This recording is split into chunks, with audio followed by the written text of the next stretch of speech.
Hi all, welcome to my channel Monika Swarna's world. ಇದು ಮಂಡೆಯ evening blog ಆಗಿರುತ್ತೆ. ಸೊ ನಿಮ್ಮ ಜೊತೆ ಶೇರ್ ಮಾಡ್ತಾ ಇದ್ದೀನಿ. ಏನದು ಏನದು ನಮ್ಮದು ಪಪ್ಪ ಯಾಕೆ ಅಮ್ಮಗೆ ಅದು ಅಮ್ಮಗೆ ತಂದಿದ್ದು ಪಪ್ಪ ಅಮ್ಮಗೆ ಕೊಡಕ್ಕೆ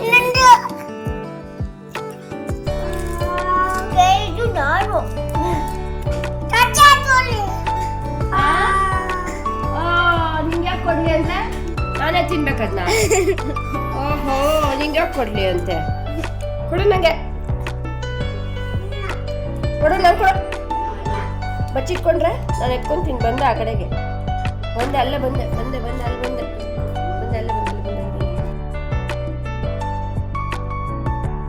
ಬಂದೆ ಅಲ್ಲೇ ಬಂದೆ ಬಂತು ಬಂತು ಬಂತು ಅಲ್ಲೇ ಬಂತು ಅಲ್ಲೇ ಬಂತು ಅಲ್ಲೇ ಬಂತು ಅಲ್ಲೇ ಬಂತು ಅಲ್ಲೇ ಬಂತು ಬಂತು ಬಂತು ಆಗೋ ಆಗೋ ಬಂತು ಬಂತು ಬಂತು ಬಂತು ಬಂತು ಅಲ್ಲೇ ಬಂತು ಅಲ್ಲೇ ಬಂತು ಅಲ್ಲೇ ಬಂತು. ಏನದು ಏನದು ಹೆಸರು ಏನದು ಹೆಸರು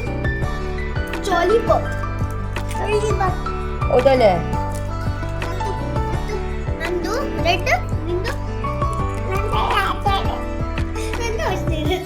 ಇದೇನಪ್ಪ ಮಕ್ಕಳು ತಿನ್ನೋದನ್ನು ತೋರಿಸ್ತಾ ವ್ಲಾಗ್ ಸ್ಟಾರ್ಟ್ ಮಾಡಿದ್ದೀನಿ ಅನ್ಕೊತಾ ಇದ್ದೀರಾ? ಹೌದು. ಸೊ ಈ ಮಳೆಗೆ ಚಳಿಗೆ ಮಕ್ಕಳಿಗೆ ತಿನ್ನಕ್ಕೆ ಏನು ಕೊಟ್ಟರು ಯಾವ್ದು ಕೊಟ್ಟರು ಬಾಯಿಗೆ ರುಚಿನೇ ಹತ್ತುತ್ತಾ ಇರಲಿಲ್ಲ. ಏನು ಕೊಟ್ಟರು ಇನ್ನೂ ಬೇಕು ಇದೆಲ್ಲ ಬೇರೆ ಏನಾದರೂ ಬೇಕು ಅಂತ ಕೇಳ್ತಾನೆ ಇರೋರು. ಯಾಕಂದರೆ ಶನಿವಾರ ರಾತ್ರಿ ಶುರುವಾಗಿರೋವಂಥ ಮಳೆ ಹೋಲ್ ನೈಟ್ ಬಿದ್ದಿದೆ ಆ್ಯಂಡ್ ಭಾನುವಾರ ಕೂಡ ಹೋಲ್ ಡೇ ಕಂಪ್ಲೀಟ್ ಹಾಗೆ ಮಳೆ ಸುರಿದಿದೆ. ಮತ್ತು ಸೋಮವಾರ ಬೆಳಿಗ್ಗೆ ಕೂಡ ಹಾಗೆ ಇತ್ತು. ಸೊ ಈ ಚಳಿಗೆ ಮಳೆಗೆ ಮಕ್ಕಳಿಗೆ ಬಾಯಿ ರುಚಿಗೆ ಏನು ಕೊಟ್ಟರು ಸಾಕಾಗ್ತಾನೆ ಇರಲಿಲ್ಲ. ಹಂಗಾಗಿ ತಿನ್ನೋಕ್ಕೇನಾದರೂ ಕೊಡು ಇದೇ ರಿಪೀಟ್ ಸೇಮ್ ಡೈಲಾಗ್. ಸೊ ನಾನು ಒಂದಾದ್ಮೇಲೆ ಒಂದು ಏನಾಗುತ್ತೋ ಆದಷ್ಟು ಹೆಲ್ದಿ ಕೊಟ್ಟು ಅವ್ರಿಗೆ ಮೇಂಟೈನ್ ಮಾಡಿದ್ದೀನಿ.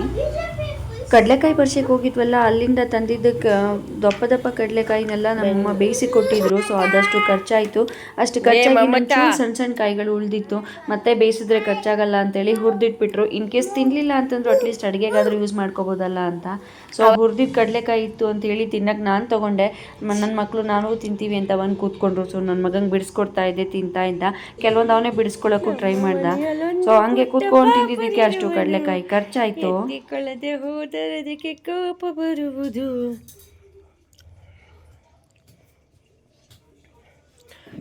ಹೀಗೆ ನನ್ನ ಮಗಳು ಸ್ಕೂಲಿಂದ ಬಂದಮೇಲಿಂದ ಒಂದಲ್ಲ ಒಂದು ತಿಂಡಿ ತಿನ್ಕೊಂಡು ಸಂಜೆ 7 ಗಂಟೆವರೆಗೂ ತಳ್ಳಿದ್ರು. ಆಮೇಲೆ ಹಾಲು ಕೊಡಿದ್ರು. ಆಮೇಲೆ ಸಂಜೆ ಊಟಕ್ಕೆ ಅಮ್ಮ ಏನಾದರೂ ಹೆಲ್ದಿಯಾಗಿ ಮಾಡಿಕೊಡು, ಏನಾದರೂ ಟೇಸ್ಟಿಯಾಗಿ ಮಾಡಿಕೊಡು, ನೀನು ಬೇರೆ ಏನು ಜಂಕ್ ಫುಡ್ ಕೊಡಲ್ವಲ್ಲ, ಹೆಲ್ದಿಯಾಗಿ ಮಾಡಿಕೊಡು ಅಂತ ಇದ್ರು.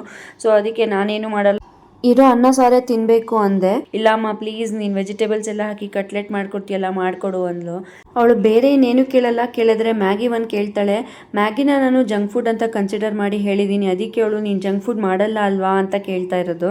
ಸರಿ ಆಯಿತು ಮಾಡೋಣ, ನಮಗೂ ಅದೇ ಆಗುತ್ತೆ ಅಂತ ಹೇಳಿ ಸ್ವಲ್ಪ ಕಟ್ಲೆಟ್ಗೆ ರೆಡಿ ಮಾಡ್ಕೊಳ್ಳೋಣ ವೆಜಿಟೇಬಲ್ಸ್ ಎಲ್ಲ ಹಾಕಿ ಅಂತ ಅಡುಗೆ ಮನೆ ಕಡೆ ಬಂದರೆ ನನ್ನ ಮಗ ನನ್ನ ಹಿಂದೆನೇ ಓಡಿ ಬರ್ತಾನೆ. ಅಮ್ಮ ಹತ್ತು ಅಂತ ಅಂದರೆ ಎತ್ಕೊಮ್ಮ ಅಂತ ಕೇಳೋದು. ನಾವೇನೇ ಕೆಲಸ ಮಾಡ್ತಿದ್ರು ಅವ್ನು ನೋಡಬೇಕು, ಅದನ್ನು ನಾವು ಅವ್ರಿಗೆ ಎತ್ಕೊಂಡು ತೋರಿಸ್ಬೇಕು. ಸೊ ಅದು ಅವ್ನು ಕೇಳ್ಕೊಂಡು ಹಿಂದೆನೇ ಓಡಿ ಬರ್ತಾನೆ.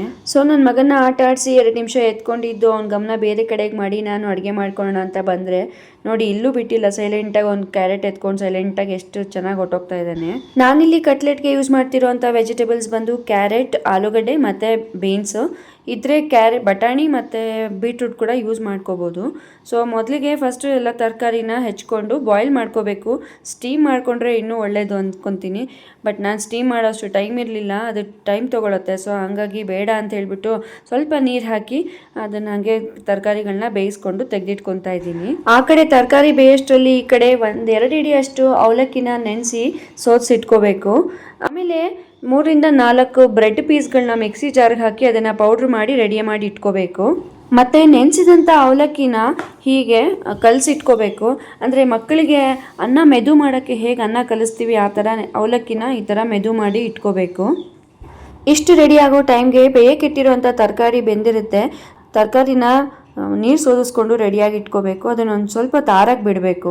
ತರಕಾರಿ ಎಲ್ಲ ತಣ್ಣಗಾದ್ಮೇಲೆ ಅದನ್ನು ಕೂಡ ಒಂದು ಸ್ವಲ್ಪ ಸ್ಮ್ಯಾಶ್ ಮಾಡ್ಕೋಬೇಕು.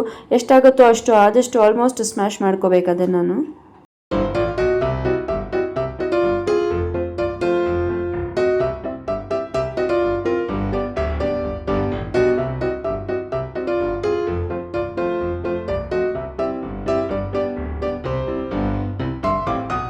ಮಾಡ್ತಾ ಇದ್ದೀನಿ. ಬಟ್ ಆ ಟೈಮ್ಗೆ ಆಲ್ಟರ್ನೇಟಿವ್ ಹುಡುಕ್ಲೇಬೇಕಲ್ಲ, ಅಡುಗೆ ಮನೇಲಿರುವಂಥ ವಸ್ತುಗಳನ್ನ ಯಾವ ರೀತಿ ಉಪಯೋಗಿಸ್ಕೋಬೋದು ಆ ಥರ. ಎನಿಹಾವ್, ಸೊ ಈಗ ನಾವು ಸ್ಮ್ಯಾಶ್ ಮಾಡಿರೋವಂಥ ಅವಲಕ್ಕಿ ಮತ್ತು ಸ್ಮ್ಯಾಶ್ ಮಾಡಿರೋವಂಥ ತರಕಾರಿ ಎರಡನ್ನೂ ಮಿಕ್ಸ್ ಮಾಡಿ ಇಟ್ಕೋಬೇಕು. ಈ ತರಕಾರಿ ಮತ್ತು ಅವಲಕ್ಕಿ ಮಿಕ್ಸ್ಚರ್ಗೆ ಒಂಚೂರು ಚಾಟ್ ಮಸಾಲ, ಒಂಚೂರು ಗರಂ ಮಸಾಲ ಮತ್ತು ಜೀರಿಗೆ ಮೆಣಸು ಪುಡಿ, ಆಮೇಲೆ ತರಕಾರಿಗೆ ನಾನಿಲ್ಲಿ ಉಪ್ಪು ಹಾಕಿಲ್ಲ. ಸೊ ನೀವು ಬೇಯಿಸ್ಬೇಕಾದ್ರೆ ಉಪ್ಪು ಹಾಕಿದರೆ ಉಪ್ಪು ಸ್ಕಿಪ್ ಮಾಡಿ, ಇಲ್ಲಿ ನೋಡಿಕೊಂಡು ಮಸಾಲೆಗೆ ಉಪ್ಪು ಎಷ್ಟು ಬೇಕೋ ಅಷ್ಟು ಮಾತ್ರ ಮಿಕ್ಸ್ ಮಾಡ್ಕೋಬೇಕು. ಇನ್ನೊಂದು ಐಟಮ್ ಅಂದರೆ ಒಂಚೂರು ಆರಿಗಾನೋ ಮಿಕ್ಸ್ ಮಾಡಿಕೊಂಡ್ರೆ ಟೇಸ್ಟ್ ಎನ್ಹ್ಯಾನ್ಸ್ ಆಗುತ್ತೆ, ಮಕ್ಕಳು ಇಷ್ಟಪಟ್ಟು ತಿಂತಾರೆ. ಮಿಕ್ಸ್ಡ್ ಹರ್ಬ್ಸ್ ಅಲ್ವಾ, ಅದು ಒಂಚೂರು ಯೂಸ್ ಮಾಡ್ಬೋದು. ಇಷ್ಟ ಐಟಮ್ಸ್ ಇದಕ್ಕೆ ಯೂಸ್ ಮಾಡೋದು. ಇಷ್ಟು ಐಟಮ್ಸ್ ಹಾಕೊಂಡ್ಮೇಲೆ ಒಂದು ಚೆನ್ನಾಗಿ ಮಿಕ್ಸ್ ಮಾಡಬೇಕು ಇದನ್ನೆಲ್ಲನೂ, ಉಪ್ಪು ಖಾರ ಎಲ್ಲ ಕರೆಕ್ಟಾಗಿ ಹೊಂದ್ಕೊಳ್ಳೋ ರೀತಿಯಲ್ಲಿ. ಸ್ಪೂನಲ್ಲಿ ಕಲಿಸಿ ನೋಡಿದೆ, ಬಟ್ ಅದೆಲ್ಲ ಮೇಲೆ ಮೇಲೆ ಮಾತ್ರ ಅಂಟ್ಕೊಂತು. ಮಿಕ್ಸ್ಡ್ ಹರ್ಬ್ಸು ಪೌಡರ್ಸ್ ಎಲ್ಲ ಹಾಕಿದ್ದೀವಲ್ಲ, ಅದೆಲ್ಲ ಚೆನ್ನಾಗಿ ಮಿಕ್ಸ್ ಆಗಬೇಕು ಅಂದರೆ ಒಂದು ಕೈಯಲ್ಲಿ ಒಂದು ಸ್ಮೂತ್ ಮಿಕ್ಸ್ ಮಾಡಿ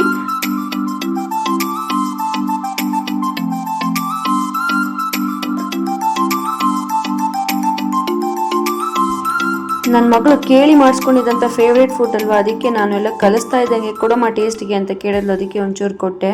ಸೊ ಇದೆಲ್ಲ ಮಿಕ್ಸ್ ಮಾಡಿ ಆದಮೇಲೆ ಈ ಥರ ಉಂಡೆಗಳು ಮಾಡಿಟ್ಕೋಬೇಕು. ಇದನ್ನು ಹೆಂಚು ಮೇಲೆ ಇಟ್ಟು ಫ್ರೈ ಮಾಡೋವಂಥದ್ದು. ಹಿಂಗೆ ಮೀಡಿಯಮ್ ಸೈಜಲ್ಲಿ ಉಂಡೆಗಳು ಮಾಡಿಕೊಂಡು ಅದನ್ನು ಪ್ರೆಸ್ ಮಾಡಿ ಬ್ರೆಡ್ ಕ್ರಮ್ಸಲ್ಲಿ ಅದ್ದಿ ಹೆಂಚು ಮೇಲೆ 1-2 ಸ್ಪೂನ್ ತುಪ್ಪ ಹಾಕಿ ಆ ಸೈಡ್ ಈ ಸೈಡ್ ಎರಡೂ ಕಡೆ ಫ್ರೈ ಮಾಡಿಕೊಂಡ್ರೆ ಮಕ್ಕಳಿಗೆ ಟೇಸ್ಟಿಯಾದ ವೆಜಿಟೇಬಲ್ಸ್ ಕಟ್ಲೆಟ್ ಮನೇಲೇ ರೆಡಿ ಆಯಿತು.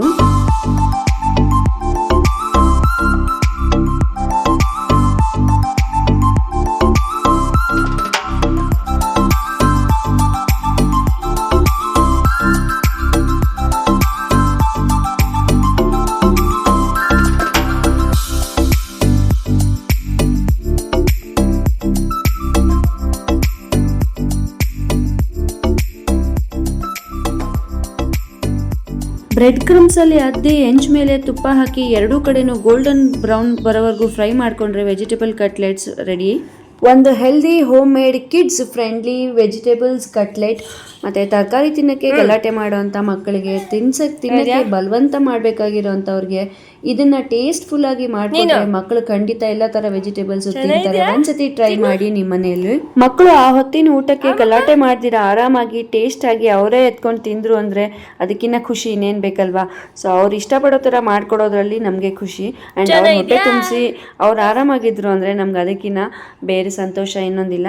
ಸೊ ಹಿಂಗಿತ್ತು ನನ್ನ ಇವತ್ತಿನ ವ್ಲಾಗ್ ಫ್ರೆಂಡ್ಸ್. ಐ ಹೋಪ್ ನಾನು ಈ ವ್ಲಾಗ್ ಇಷ್ಟ ಆಗಿದೆ ಅಂತ. ಪ್ಲೀಸ್ ಲೈಕ್ ಮಾಡಿ, ಕಮೆಂಟ್ ಮಾಡಿ ತಿಳಿಸಿ. ಮತ್ತೆ ನನ್ನ ಚಾನಲ್ಗೆ ಸಬ್ಸ್ಕ್ರೈಬ್ ಆಗ್ದಿರಾ ನೋಡ್ತಾ ಇರೋರು ಪ್ಲೀಸ್ ಇವಾಗಲೇ ಸಬ್ಸ್ಕ್ರೈಬ್ ಆಗಿ, ಸೊ ದಟ್ ನನ್ನ ವ್ಲಾಗ್ಸ್ ಅಪ್ಲೋಡ್ ಆದ ತಕ್ಷಣ ನಿಮಗೆ ಫಸ್ಟ್ ನೋಟಿಫಿಕೇಶನ್ ಬರುತ್ತೆ, ನೀವೇ ನನ್ನ ವ್ಲಾಗ್ಸ್ ಫಸ್ಟ್ ವಾಚ್ ಮಾಡ್ಬೋದು.